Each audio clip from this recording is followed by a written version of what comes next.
අප්පච්චි ඊයේ රයිස් එකේ තිබ්බ චිකන් සෝස් එහෙම දාලා තිබ්බේ ඒව හදලා දෙන්න බෑද? ඔයාට තියෙන රස දෙයක් කෑවොත් ඒක ඕන. චිකන් ඩෙවල් එකන්නේ මං හදලා දෙන්නම් ඊට වැඩිය රසට ඔයාලට.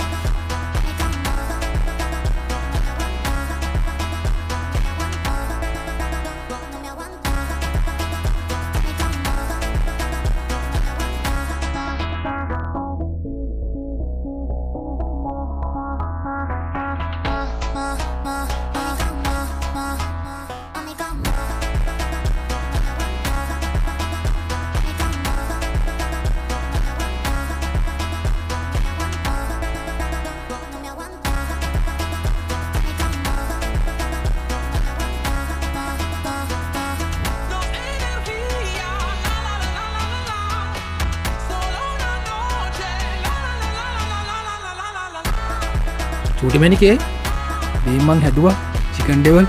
බා කාලා බලන්නකො කඩේවද රස මං හදපු එකද කියලා.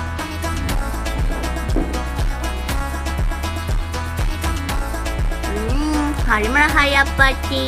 සෝස් ගතිය නම් මාර රහයි.